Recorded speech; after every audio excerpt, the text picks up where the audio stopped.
is Dashia D, and welcome back to In Retrospect podcast, where we look beyond the surface to find understanding, bringing you laughs, knowledge, and culture. So sit back, relax, and join the convo. As you can see, I'm missing my other half, JStan, but we have these lovely ladies here today for Sis, Let's Talk. So I'm going to let them introduce themselves before we just jump right into it. Hi, everybody. My name is Alex Searles, and I am an artist. That's my main thing. I'm a content creator, I guess now. And then I work for myself full-time as an artist and part-time as a graphic designer. Maybe I'm missing something. It's enough. That's enough. I'm Cam Scott. I'm from Charleston, South Carolina. I currently live in Boston, Massachusetts.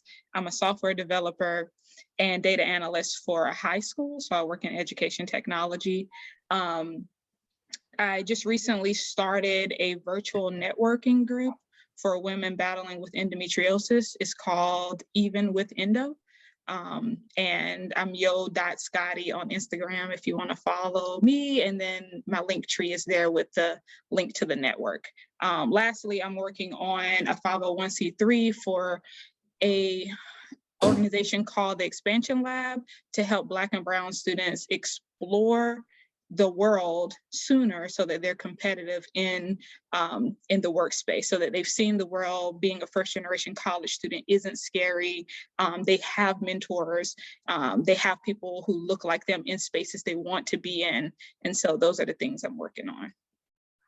Oh, wow. Okay. So I'm Aveus Johnson. I am a first grade teacher, first and foremost, and I also am the founder of IAS Girls Club, which is a mentor program for young girls. And what we do at ISS is we mainly focus on just relationship building, self-development skills, just all kinds of things to help prepare young women for life in general. So that's what I do. All right. I am happy to have y'all here. It's very different.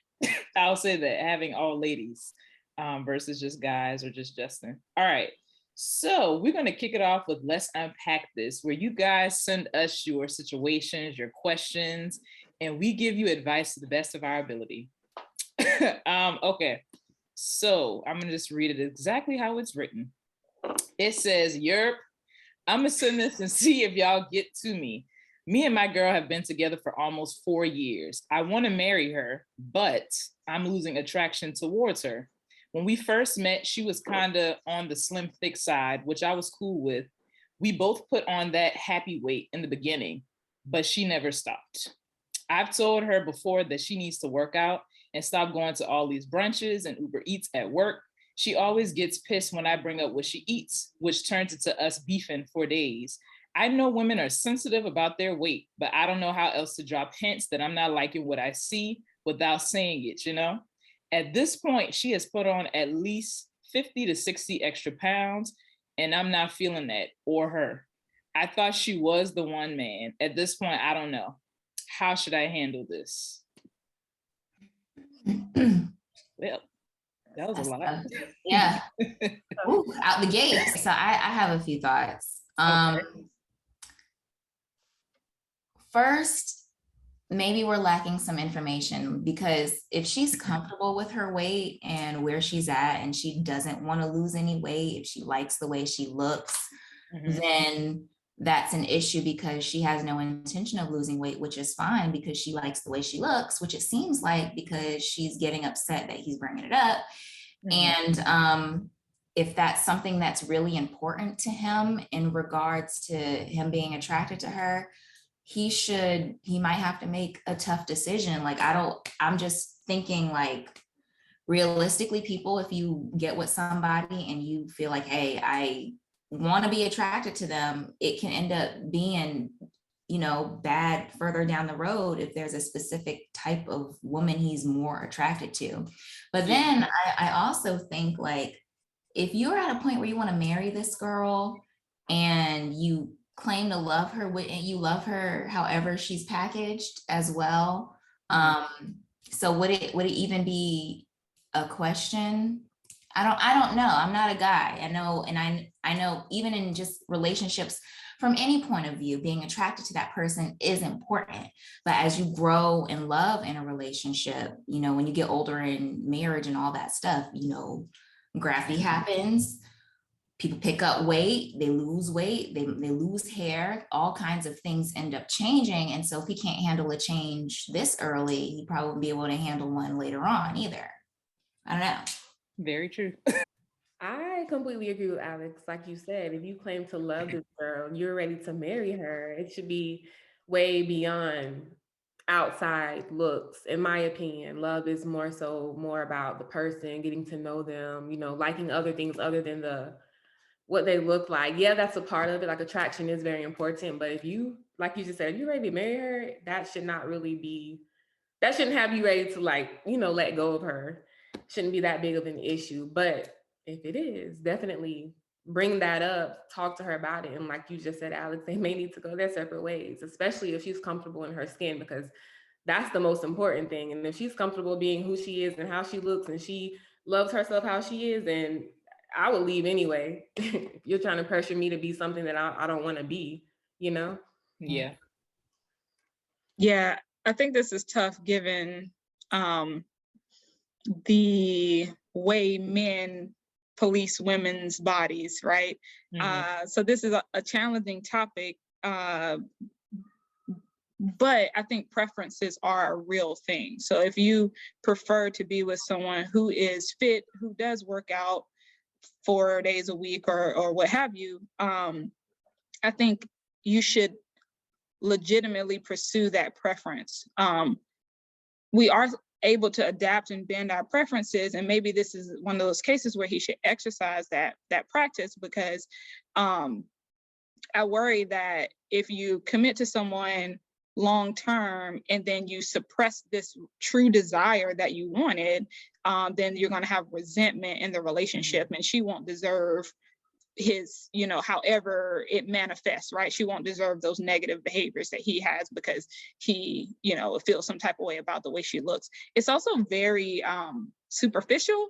And so I'm having a hard time with that too, because I mean, the grass might look greener in terms of like abs and glutes and whatever else you're looking for, but when you dig down deep into who the person is and thinking about what substance they bring, like, will he be able to find that elsewhere? You know, if you want to be single, just say that, right? So, you know, just kind of try to, you know, I think dig deeper to figure out what the real issue is. And also, if you all have been in this partnership for 4 years, you should know, you hopefully will know the ways to motivate her to getting out and getting in the gym. And maybe it's not the gym. There's other things. I used to love boxing, which I know is a form of the gym. Maybe it's yoga. Like, there's so many other ways. So I think trying to like speak to her needs a little bit like clearer and deeply will be a good approach for him, especially if this is who he wants to marry. Yeah, I agree with everything y'all said. I feel like if you've been with someone for that long, I don't see how that can change overnight just because they put on some pounds. But also I do think they need to have a conversation, obviously, to see if she is happy with this, or is she depressed? Like, what actually is going on? And then kind of go from there. Now, if she's happy with this, then I think he does need to leave her alone, because I don't think that that's going to turn out good for either one of them. But if she is depressed, then I don't want to say helping her through that, because you're not a therapist, but I think maybe, supporting her in finding a therapist and trying to unpack, well, where does that depression stem from? Because she might not be happy with putting on that much weight. I mean, I don't know, but definitely conversation needs to be had.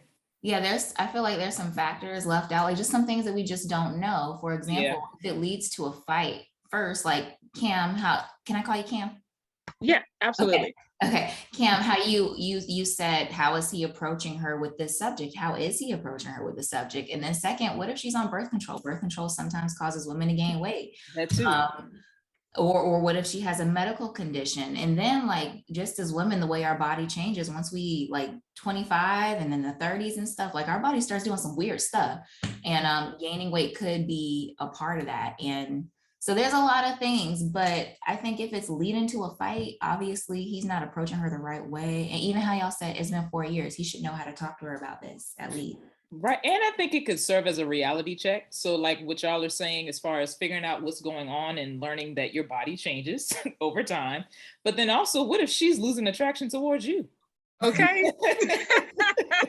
And it may not be how you look. It may be something else, but that could open the door for a deeper conversation to be had. Because if you're trying to marry somebody, y'all should have already mastered how to have hard conversations. I'm just saying.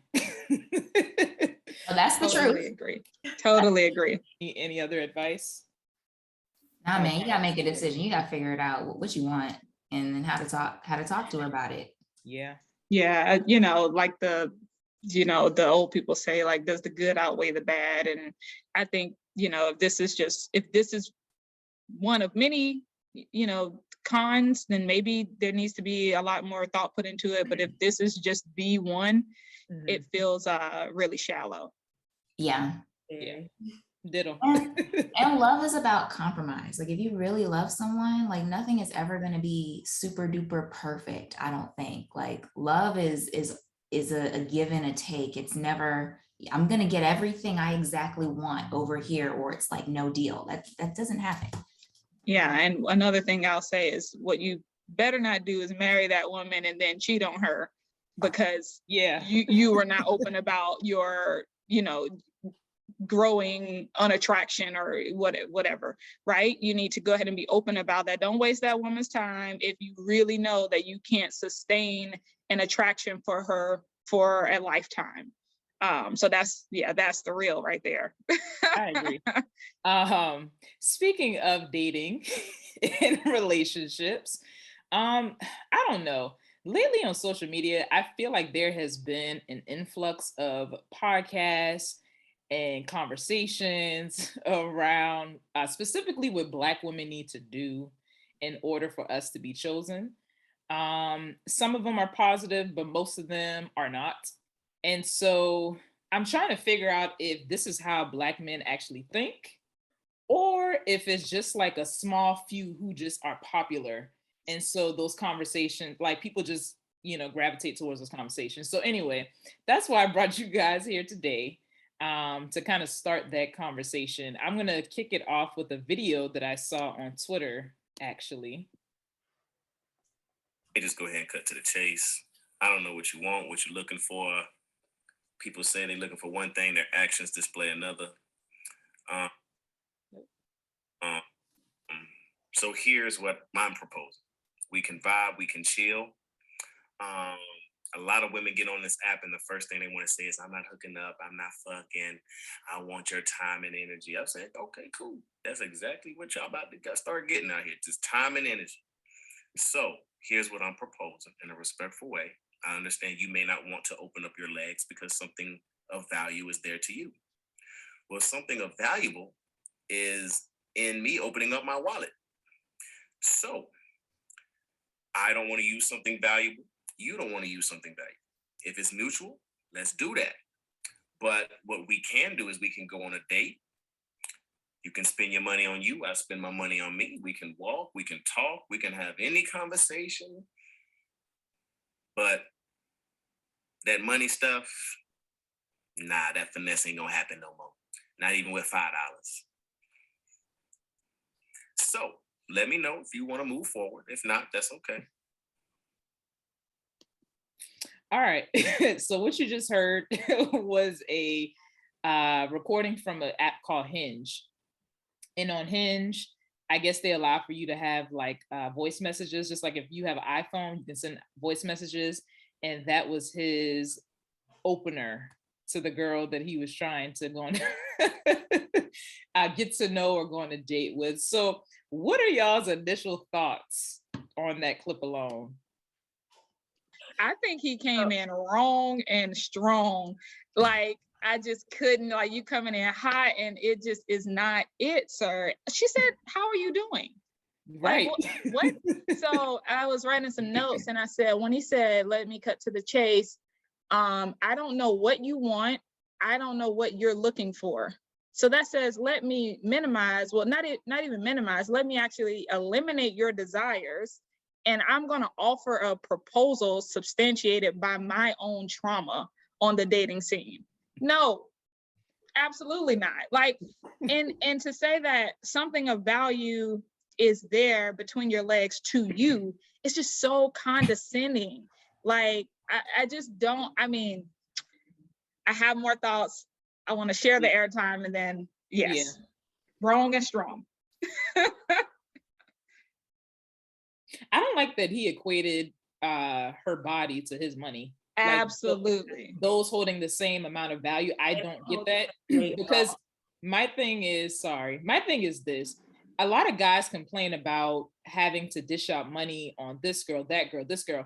If you were truly serious about getting into a relationship, you wouldn't be going on dates with random chicks. So money wouldn't be an issue to you to begin with, because you would be going out with maybe 2 people, maybe 3. I'll give you 3. Well, in high key, if you want to crack open your wallet and somebody crack open their legs, then you need to look for a sex worker, sir. Girl, that's what I was thinking. This sounds very transactional. Are we talking about prostitution? Are we talking about a date? Right. Right. Yeah. Oh, I think you're muted. Like if you're trying to date someone, to court someone, I mean, that's just an automatic. I mean, you asked me out, I assume you're paying. You approach me, you want to take me out, you want to get to know me, whatever, we're gonna go to dinner, whatever we decide to do. I mean, I'm assuming you're gonna pay as the guy who asked me out, not even as the man. Because if it was reversed, if I as the female crawled into your DMs or whatever and asked you out, then I mean, I'm willing to pay. I asked you out, I'll take you out. So you're asking me, you should be prepared. That's just what it is. And I completely agree, Aveus. First of all, like, if you're asking me, if you ask me, you initiated this thing here, okay? You wanted to go out eat with me, all right? So yes, I am expecting you to pay for it because that's like traditional, you know. But you know, if everyone's all the men about to start yelling feminists at me, I am always prepared to pay for my own meal. I'm engaged right now, but when I was out there in the world, dating and stuff, struggling, I was always prepared to pay for my meal. And if I was broke, I would ask my mom, hey, mommy, can I get $50? I'm going on a date. And just in case he doesn't want to pay, I'm gonna have my money to pay. And I think like what's super interesting about today's dating culture, especially the expectations of Black women and men, because I feel like on both sides, there is this high like expectation of some kind of transactional thing happening, whether it's if I pull out my wallet, you pull out your coochie, or if you don't pull out your wallet, like pull out your wallet for nothing or to spend time with me, or pull out your wallet, then I'm gonna open my legs. And honestly, I don't feel like I see that in real life. Like I see it on Twitter, I see it on social media, you might see it on TV, you hear it in music, but like I've never ever had a guy talk to me that way, like that, or expected me to put out because he paid for dinner. Because there's also, this makes me think of that conversation about what do you bring to the table, and who should pay for what, and should men pay all the bills and stuff. Yeah. You guys, come on now. We're adults, okay? How about you date people who have the same values and ideas as you? Why are you arguing to Twitter world about who should pay for what, as if you're going to date every woman and every woman needs? I don't know. When we see guys like that kind of mentality, the Kevin Samuels kind of mantra going on, I think of a few things. First, I think, okay, you must hate women. What happened to you? You got your heart broken once or twice or something. Men will get their heart broken once, and all of a sudden it's just like they're a beast to the dating world. And us women, we get our heart broken. Goodness gracious. Everyone gets their heart broken, but you know, I digress. I digress. Say I have experienced, not that explicitly, but I have experienced that mindset on the dating scene, where people are like, you know, this is Tinder, right? You know, this is a dating app, right? You know, like, so it's still dismissive, like, because they'll act, you know, what are you looking for on here? And I give my same old, you know, long paragraph. This is what I'm looking for. Here are my standards. Here are my non-negotiables. Because at this point, even in my bio, I pretty much, you know, I'm weeding out the BS. So I do that, and then the response is just kind of like, oh, you know where you at, girl? And I'm like, yes, I absolutely know where I am, because I had a relationship some years ago that began on a dating app, and I was with him for 4 years, and it was an incredible relationship. So I do believe that relationships can be found on the internet. Now, that was 2013, and so it wasn't as like sleazy as it has become now, but I do still believe in it. I also know good people who are single and looking. And so I know if I know this person in real life is looking, like, there has to be good people out there looking, you know? So I'm just, you know, it's hard to like cast that net socially, especially with COVID. Like, in what space, in what environment am I going to, you know, meet my knight in shining armor? I typically do, when I do go out, I always contribute to the date. Most of the time men decline, but I will always ask, just because I mean, I make money, like, where it's a mutual courtship at this point, like we're both learning about each other. There's really no expectation there. And most of the time they do decline, but then I'll return the favor and I'll plan the next date, right? You're like, don't worry about it. We're gonna go rock climbing and I got it this time. So I try to, you know, like interchange those roles. Although I think it's just this funny dynamic that maybe this is a millennial thing where like we've still latched onto like Gen Y traditions and like baby boomer traditions around like submissiveness and providing, but we're also over here like women, Black women in particular, being the most, you know, educated population. Like we're like moving mountains, right? And we're just doing so much more than we were in this generation. Even down to like entrepreneurship and things like that. So I it's this weird blend of like old values, but like new belief systems at the same time that's happening. And I mean, I don't even know where I'm headed with this. Nothing, for me, dating doesn't result in a sexual transaction. And I think putting it, if you want that, put that in your bio. These apps are getting a little bit better with like, here, I'm looking for a hookup, I'm looking for a long-term relationship, I'm looking for wedding bells, you know, so just select that stuff, weed out the chaos, and, you know, keep it pushing. If I was her, I would have sent 10,000 throw up emojis and then I would have blocked him. Tomato. Get out of here. I was about to say, so I have had an experience like that, but it was in person. Oh God. But this was a while ago. This was a while ago. I went out with somebody, and initially he was a cool person, and I thought that we were gelling. But like after the second date, I noticed that our conversations, he would try to shift our conversations to about sex and only that. And I'm not a hookup type. I mean, I don't judge it. That's just not me. It never has been. I would literally be like, so how was your day? Or what's on your mind? And he would be like, well, you know what's on my mind. I'm like, sir, it's 8:30 a.m. Like, he just supposed to be clocking in somewhere. But anyway, he would do that. And so I was like, okay, red flag number one. But he continued to do that up until one day we were talking, and he was literally trying to pressure me to have sex with him and to just do different things. And I was like, I can't believe this is happening right now. So after that interaction, I blocked him. So unfortunately, I've dealt with that.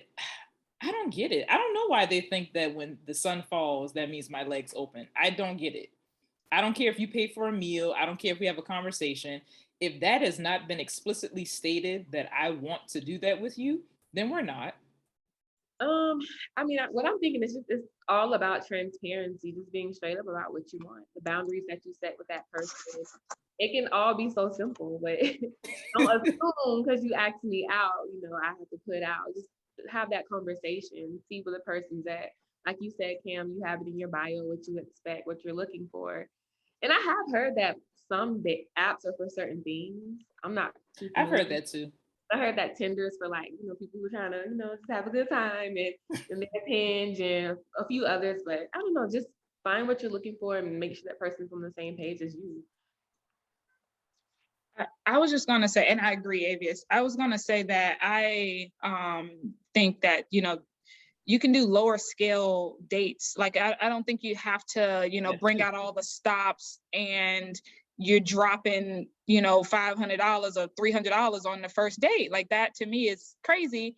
I will say, because I feel like this happens to men. And so maybe this is where he was coming from. I do know women who will go on dates with men repeatedly with no long-term interest and won't crack open their purse, right? And they're getting lobster and steak every time. Now, I think that is where a man needs to use his discretion and be able to read the room, right? And ask, in dating in general, not just for men, but when you're dating, pinpoint, questions to get a sense of where you are with that person. Because I do think there are manipulative, transactional, like one way street dating situations happening on both so sides. I guess, on both sides. And I don't want to say that like, oh no, like just, take her out, like everything's great, it's all peaches and cream, because it's sometimes it's not, sometimes you really have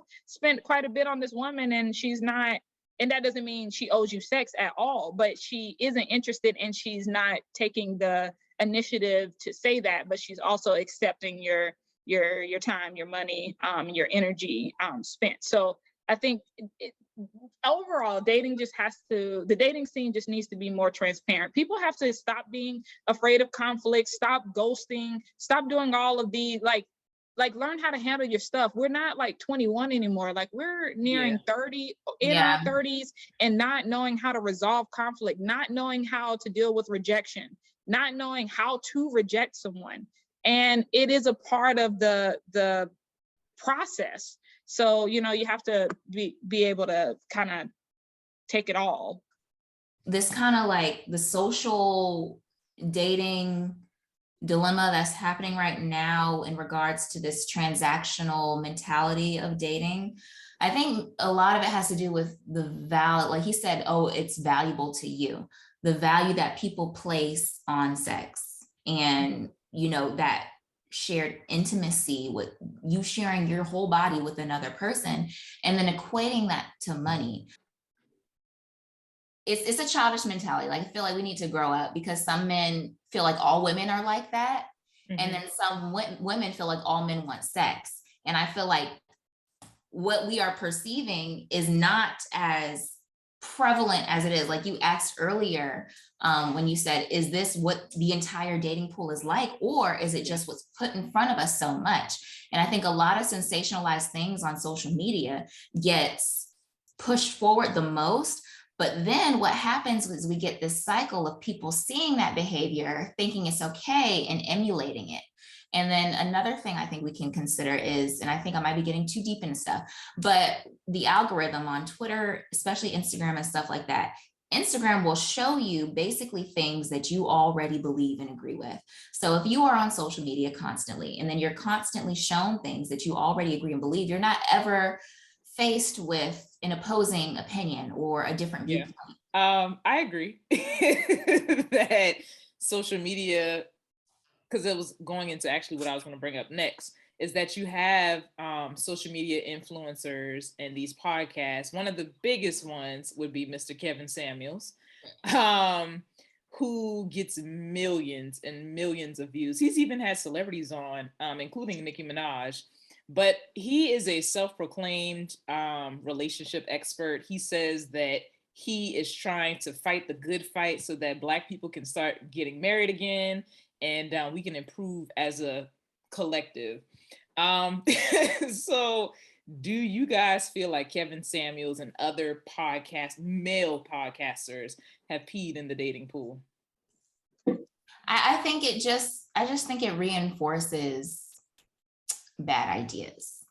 You know, he has done his Kevin Samuel things to men as well, but that is not as sensationalized and gives him as much publicity as the stuff that he says and talks about women. I think it's a bit lazy. And I think that there are men who do think the way that he does, and he just allows them to be themselves, to be honest with you.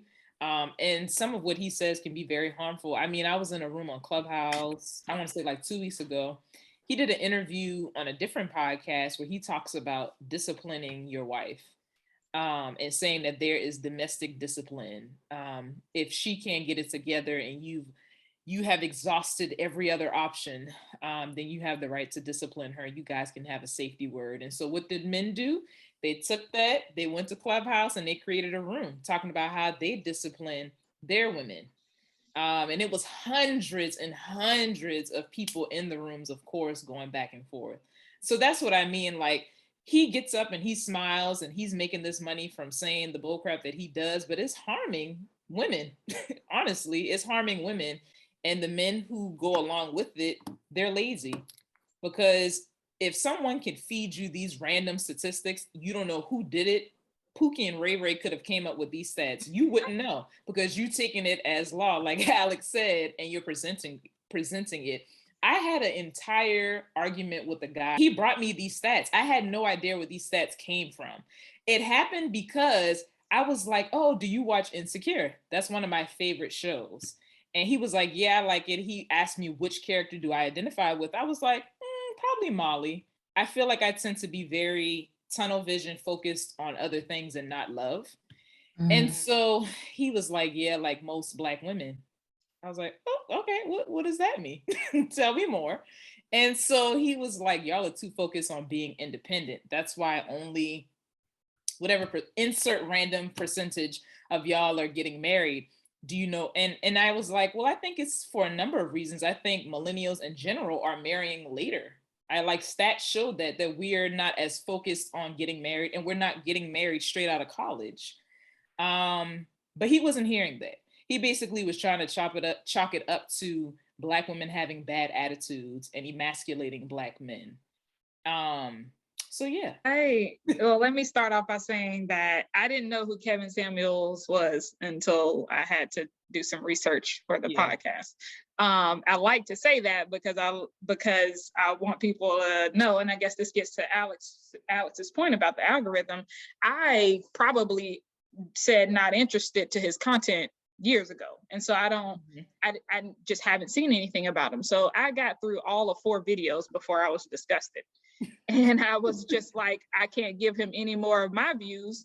So let me stop right here. So I will say, I probably don't have enough of the full picture to have a fully developed opinion, but from the little bit I saw, if everything is kind of following that same pattern, I think he is pushing misogyny. I think he's tearing down the Black woman and invalidating her. I saw a clip where he asked a woman fresh out of the shower, no makeup. She had locks, so I love, her, she was beautiful. And he said, what would you give yourself on a scale of 1 to 10? And she said a 10. And he's like, I'm going to stop you there. We'll cut this conversation short right now. If you think you're a 10, like, ma'am, I'm going to need you to be realistic. And she was like, I'm going to say I'm a 10 every day of the week. Like, that's, that's what I believe in myself and my beauty. And he was just like, nope, because if you were in a room with Rihanna, like, nobody would look at you twice. And I was just like, wow, like, Rihanna's the standard of beauty. And that is not to Rihanna's beauty, but it was just like, what? Like, how do you get to be the specialist and the expert on something as subjective as beauty? And I thought, like, to violate a woman like that on a public platform is disrespectful. I also think he's taking advantage of his power and privilege and position on that show, because it is a one-way dialogue for the most part. Like, if he's just having a monologue, he's just letting people say 2 or 3 words here and there. And I think there are better podcasts and better men modeling how to have conversations about dating. Like I see a lot of Ace Metaphor, I see Stefan Speaks, and these are men where I'm just like, yeah, I tend to like what they say. It's always about like, girl, you know, don't give him 10 tries. Girl, here are the red flags. You know, here's how we hold our fellow men accountable. There's, I think tonight's conversation is another one where it's women and men talking about dating. And I think whenever you have like diverse perspectives on one set, you can like have authentic conversation that conversations that challenges bias. And that is not what Kevin Samuels is doing. Like his whole goal is to be like, this is my one monopolized view of the world, and I am like the Trump, dictatorship, you know, just ruling the land. And dominance, control. Yeah, and it's so off-putting. It is. And also, please listen, this man has been married and divorced 3 times. Let's just let that sink in. And that's no shade to people who have gotten divorced. But he's married to a woman. Yeah. Because that was my next question, but okay. Either two or three times. But my thing is this: like, you're the expert on divorce. Like, you should be giving advice. I'm just saying. You a divorce connoisseur? You need to give advice on how not to get divorced, perhaps, but not on how we need to choose people, because you're telling us to vet better. Sir, you didn't vet. Clearly. You kept choosing the wrong person. And not only that, he does get on Black men somewhat about creating broken homes, but sir, you created 2 broken homes. So I feel like he is a hypocrite and he irritates my soul. There's just so much. I just think it's all sick. It's very sick. That's the word I use. Social media is just very dangerous. It can be, at least. And just especially if you don't know who you are as a person, like who you are, what you stand for, what your values are. If you're this gullible, impressionable person, which a lot of people are, like you will just hear anything and go with it. It's very dangerous. It's very sad. And I don't know, from the educator's perspective, because I'm in the schools all day, every day, you know, just seeing how, I know we're not talking about this, but just seeing how it even affects the younger children. You know, they see what they hear in a song or what they see on Instagram or whatever, like they want to be this or be that or look like that, or they hear a certain man or woman, whatever, say something negative, you know, they hold on to that, they listen to it, they internalize it, and then they go and live that. No one's telling them otherwise, you know. So it's a lie. Social media can be very dangerous. I feel like it can really mess with your mind. And like you brought up, Kim, how he speaks to women, you know, if you want to go about being this therapist or whatever you call yourself, it's a way to talk to people. It's a way to speak to people. Don't put someone down or degrade people. Say what you want to say, but maybe in a nicer way if you can. Or he's not a therapist. We don't claim him. So if you have no real knowledge of what you're saying, you know, you need to stop. Sit down. Like it's very dangerous. Just imagine people he's probably spoken to and the mean things he said, the degrading things he said, and how that has affected them and the way they look at themselves. That's just dangerous. You got to think about mental health, and not everyone is strong to take on stuff like that and hear things about themselves in a negative light and be okay. So it's all very dangerous and sick. Social media, I have a love-hate relationship with it because it just can really mess with you. And I don't know, y'all. It's Speaking of the education or the kid piece, I think that's very true, because I just started getting into TikTok now that I'm posting more things to the podcast. And I do see those like mall interviews where they'll ask young Black boys, who do you prefer? And more times than not, they'll say they don't date Black girls. And it's okay to have a preference. And my issue just comes in when you degrade what isn't your preference. So even when the girl from Bumble, I feel like it was a Black girl from Bumble, she went on a date with a white guy, he killed her, and they let the white guy go. This is like last month or 2 months ago. Kevin Samuels' response to that was, well, you did it to yourself. Basically, you went on a date with a white guy, But then fast forward when you see this, I think he was Nigerian, but a Black guy who was killed by his white girlfriend, who's an influencer, he was silent. Just saying. So all of that to say, I do think that he's helping to fuel the stereotypes, I'm just saying, about Black women, unfortunately. And so that sucks that younger Black people are internalizing that. Hopefully they can unlearn that from their parents or as they get older and experience the world. But yeah. Deja, when you brought up Clubhouse and that conversation about disciplining. Oh yeah. Wife, first of all, it's shocking to hear the words disciplining your wife in the same sentence. So the opposite of hate is love. Now, if in that situation where it's like disciplining your wife, if you love your wife, would you ever feel like you need to discipline her? I think this idea of women needing to submit to men and men feeling so insecure about themselves that they need to tell every Black woman to bow down to them, because I don't know what it is that happened to them or what it is that they think about themselves, but they're insecure. They might think they're an alpha male, but they're not.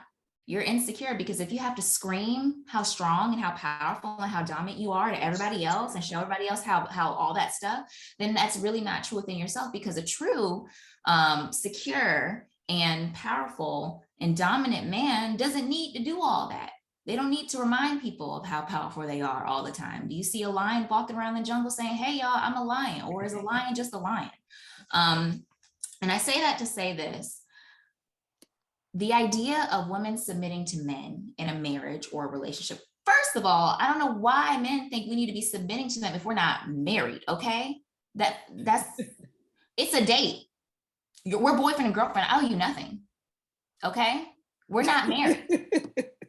I don't need to submit to you just because we're walking through the mall together. Absolutely not, okay? Second, submission, the idea of woman submitting to man comes from historically in the Bible, right? That's where we all kind of heard it first, right? But if you think about it, who was controlling the teaching of the Bible? Men. Who was controlling the government around this? These ideas are coming out. Men were teaching the Bible. Men are interpreting the Bible. It was translated by a man. If you look at that scripture that talks about, and I'm referencing the Bible because that's how I trace that idea of women submitting to men. When you look at that scripture, it says, husbands, love your wives as Christ loved the church, and women submit unto your husbands. The instruction was for the man first. So if the instruction is to the man to love your wife as much as Christ loved the church, well, let's see what Christ did. Christ took upon the sins of everybody and whoever existed, and then was tortured, bled, died on a cross in front of everybody, was humiliated and shamed, and then had a slow and painful death. Okay, and then rose from the dead, and then went to hell and fought the devil and took the keys of death, and then came back. So basically, if a woman is supposed to submit to her husband, who's supposed to do all of that, that means it does not mean your husband is supposed to lord off over your wife. What it is a check and a balance. It's checks and balances. So that is saying your husband is not more than you and you are not more than your husband. But in reality, it's a secular relationship where there is giving and taking on both ends, but that are continuously keeping each other in check. I was about to say, you're giving them a little too much credit. I don't think that they're tracing that back to the Bible. I think that they feel. But no one is. Right, exactly. No one's thinking about it. Yeah. And to go back to your point about the disciplining your wife, how can you discipline another grown adult? That's first and foremost. And second, I wouldn't play with that rhetoric because and I think I said this on one of the other episodes, Black women have, if not the highest, one of the highest rates of femicide in the US. Mm-hmm. I think the stat was like 4 Black women die a day. And that was 2020. Yeah. And South Carolina for a decade was number 1. So when it comes to conversations like that, I don't think it's funny. I don't think it's a joke. And so when I say things like Kevin Samuels irritates my soul, when I have other guys on the show, they're like, she going hard on these men. And it's not me going hard. I think that we have to learn how to hold people accountable. Like men, yes. We need to hold each other. We need to hold people accountable and stop giving these people views, stop supporting them, because there are going to be misinformed youth who follow the things that these people say And I feel like it's just these stats are going to get worse, basically. Yeah.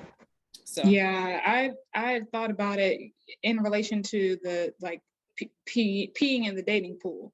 And I was like, I don't know if Kevin Samuels has peed in the dating pool for me, but he is, like, I don't think he's affecting dating for me, or for many people.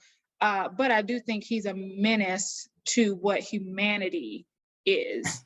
And so worse. yeah, right. I think there's different, right? Like you out here saying, Black women ain't shit. That's one thing, right? But you are going further to humiliate them on a platform with millions of viewers.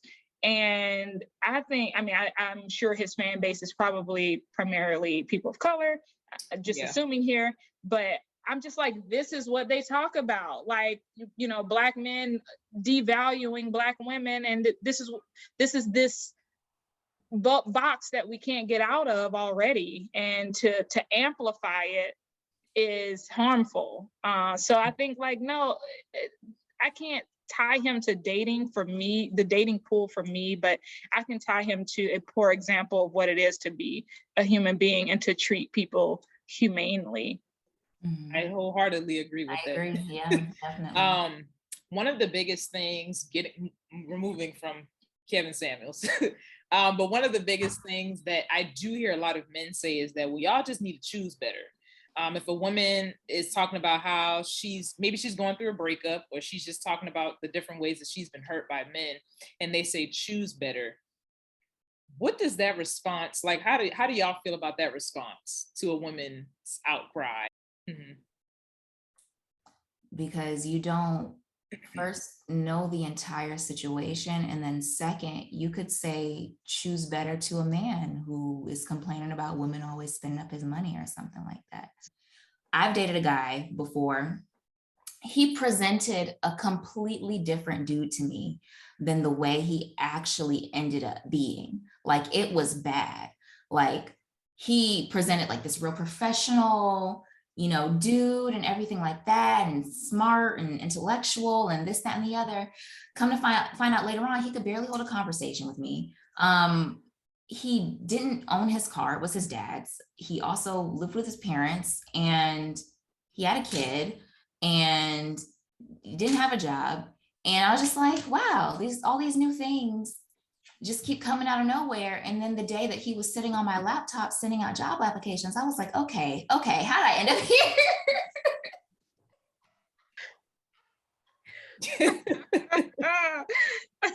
But in more serious situations, like, could you say that to a woman who's been abused, who suffered domestic violence, who cheated on? I would hate for someone to have said that to me after I've been cheated on and had my heart broken, that I should have chosen better. That is victim blaming.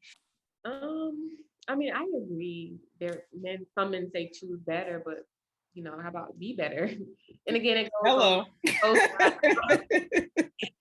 for women too at times, for men, just be better. And, like Alex said, you have to take people for how they present themselves, what they show you, what they give you, as you're getting to know someone, putting yourself out there. So it's just to say choose better. That's just, how can is that really a thing? Like, if you're taking someone for what they're presenting to you, you see this guy, he's doing all these things right, whatever, like, I don't know. I feel like it's always a chance you're going to get hurt. So how can you really choose that? Like, I don't know. That's just tricky to me. Yeah. Yeah.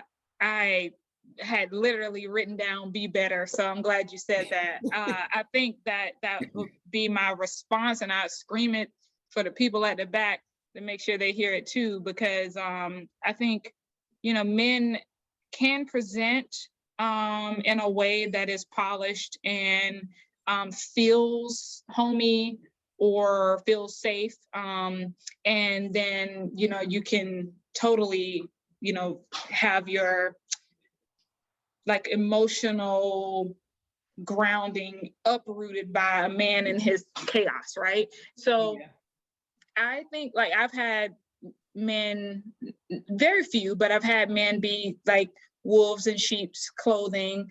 I always tell them, because I'm gonna get the last word on this breakup, okay? So when we breaking up, I'm gonna make sure I have some reflective questions and probing, statements for you to go off and simmer on. And so, I think men need to know how to be a lover, and like a holistic lover beyond providing, because a lot of us don't really need that providing component in the traditional sense. Like we're obviously like doing well for ourselves, and have many more opportunities than women had in the 1960s, right? Yeah. So I think too, there's a manipulative love language that men have around, like, I love you, I will like be here for you. They want to do, like, okay, if you have 10 check boxes, they want to check like 8 of them, even like the deep romantic intimate parts of them, but they're like, I can't do those other 2, but I'm like 80% good, so like just take me like this. And it's like, no, like you need to aspire to be more. You need to like, why do I have to settle? And half the time when women are settling, we're settling on bare minimum things. We're not even settling on like something that's like unattainable for a man. Like we're settling on effective communication, right? Like, come on, like you can't call me, you disappear into the night. No, right? So there's like the bare minimum threshold that men are like, oh, you're holding me to that? No, I can't do that. And I appreciate when you say, no, you can't do that, but don't present as if you can. And then, our world, or my world at least, ends up in like this disarray shambles because I went out on an emotional limb for someone. So I say, like, just be better, because like love is a responsibility. And people are out here haphazardly using the word love, tapping into components of love, but not committing to love. It's just like, you can't, you know what I mean? Like, come on, you're like trying to finesse this very powerful feeling that can be beautiful if you let it, if you nurture it. And I just think for people to be out here kind of wilding with it is, it's such a turn off. Yeah.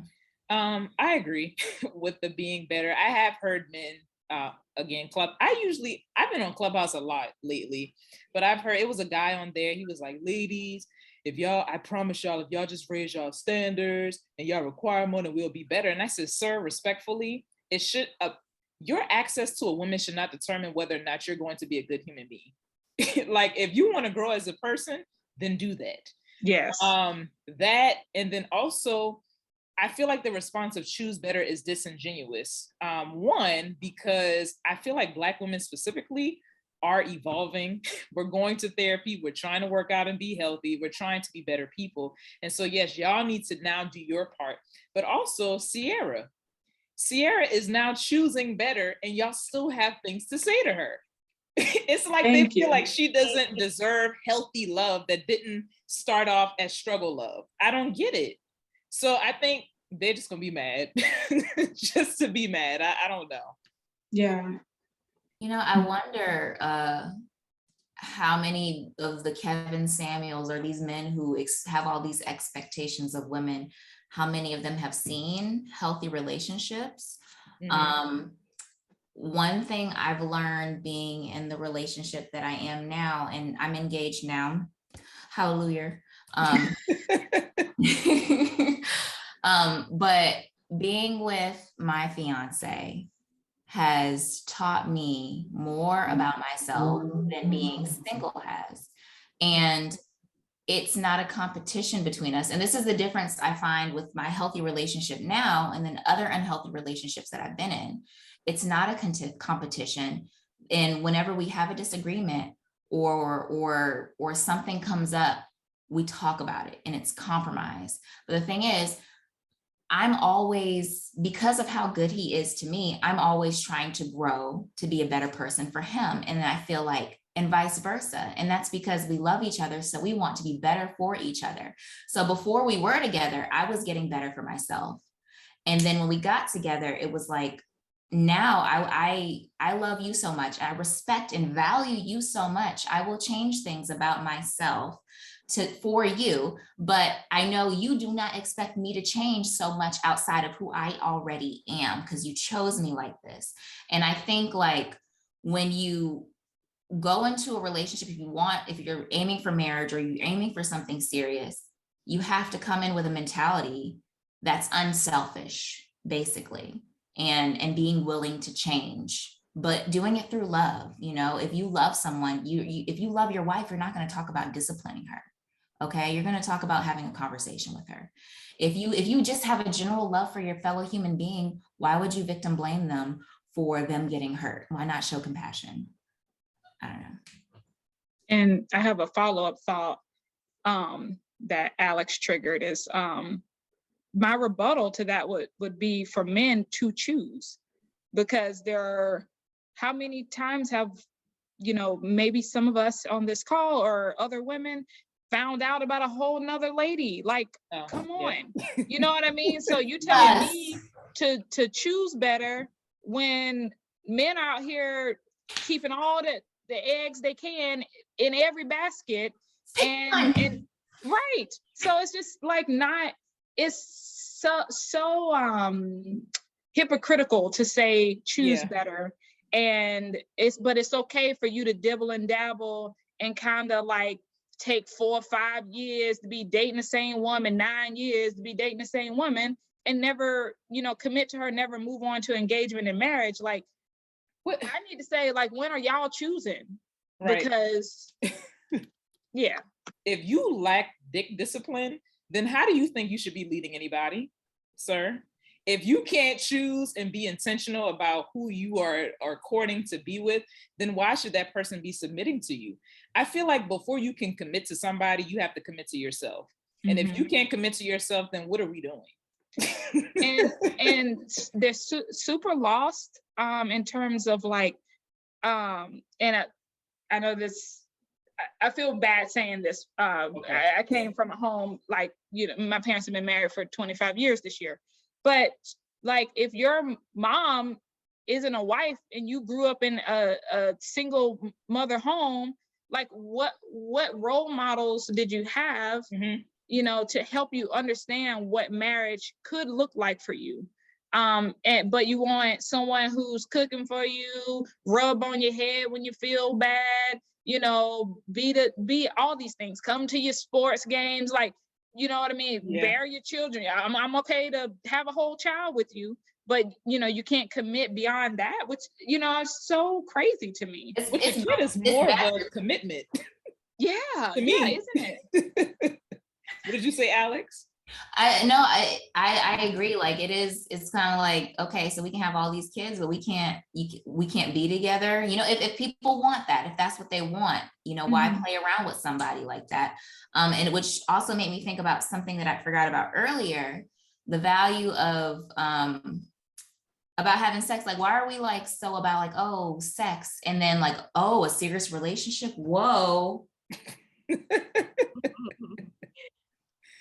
Oh, you want to spend some time together and talk about our past and our beliefs and you know, about ourselves? Hold on. You want me to be vulnerable? Wait a second, I can get in bed with you. But I'm not gonna love you. I'm not gonna open up my heart. Okay, I'll open up this condom, but I'm not gonna open up my heart. I think that's because certain people they view sex in a very different way. It's just more transactional. Let me just get this off real quick and then I'm good to go. I don't really want to be vulnerable with you, because being vulnerable with you could lead to me being hurt, and that's scary. So is STDs. But it is, but they don't think like that. They don't think. Some people don't think like that, but so is an unwanted pregnancy.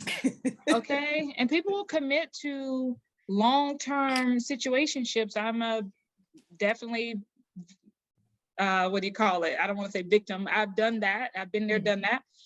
So you have long-term situationships where it's like you're willing to like kick it with me, travel with me, do all these things together, celebrate holidays together, but there's no commitment. Like, that is a relationship, sir. It is. So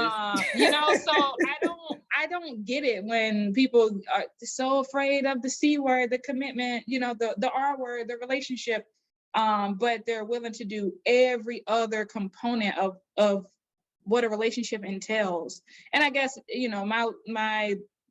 the lesson I've learned is to just hold true to, I will never let anyone experience me or my time in that way again, to the point that I'm, left empty-handed. It can never happen like that again.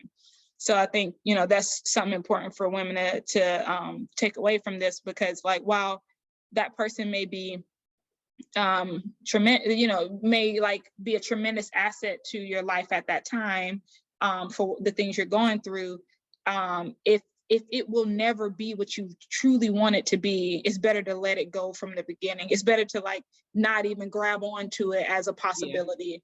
Yeah. That was a good takeaway. Listen, we out here learning. The word is boundaries. And I guess that's one way women can choose better boundaries, just making sure you're aware and have that discernment of who that person is. And even though they're presenting themselves in this way, just, keeping your eye open and really observing closely and really, really understanding and learning who that person is, those boundaries. Yeah. And to your point, I think dating gives you so much more discernment, right?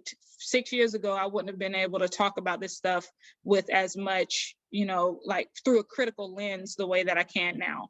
And I think you have to date, you have to have experiences. And yes, that comes with some hurt. Yes, that comes with some joy as well, but it gives you a better sense of what you like, what you don't like. And then you're so much more decisive on the dating scene, to the point that you can, you won't tolerate foolishness, and you can recognize foolishness from a mile away. I agree. I agree with both of y'all. Definitely Aveus, definitely boundaries, setting the standards. And then definitely our dating experiences give us the information to be able to better move forward.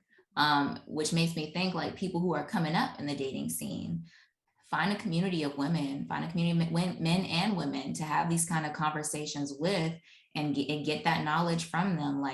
Even now in my 20-something-year-old self entering marriage, I'm talking to people who are married. Okay, hey, what's that? What do I need to know to prepare me? Because I know they've been through it, they have the knowledge. But I guess the last thing I would say and leave just about this whole conversation is I think people need to be more intentional with dating, whether it's dating just to date or dating to look for someone, but we're dating for sex, be intentional with that, and decide and understand what you want to do. Because if you're just out here being out here, having situationships, just being out here, that's how you end up with your heart broken, or, just in all kinds of things. And so people are more intentional. Figure out what you want to do, figure out what you want. When I adopted that idea of thought, being intentional with my dating, I'm dating just to date right now. All right, now I'm not dating. I'm going to work on myself. All of a sudden, things just started, flourishing for me, and loving myself and being confident in myself and who I am. No one can come to me and change that. That helped me see the red flags come out of nowhere. Nope, nah, that don't work with me. So, no. I agree with all of you. I would add, and I say this a lot, but if you can afford it, going to therapy, I think is very valuable for everyone. I'll use myself for an example. I have had 2.5 long-term relationships and have had similar issues. And I was trying to figure out why do I keep choosing the same type of people? What is happening, basically? And I feel like going back to therapy, I've been able to kind of unpack that a little more, so that hopefully when I choose to seriously date again, I'll have a better outcome. And also, I will add that too, not being too attached to the outcome. Because I think sometimes when you meet someone that you vibe with and you're attracted to, you start to create all these scenarios of what could happen. And so you try to latch on to that person because you are attached to the outcome and it doesn't work out. So yeah, go to therapy, try not to be too attached to the outcome. Like they said, set boundaries, set your standards, get to know yourself, all that good stuff. Thank you, Aveus, Cam, and Alex for joining me for this conversation. I think it was great. Anytime. And like they said at the beginning, I'm going to add all of their information in the description box below so you can follow them, chat with them if they want to. I have been Dashia D. Join us every Friday at noon, and we'll see you next time. Yeah.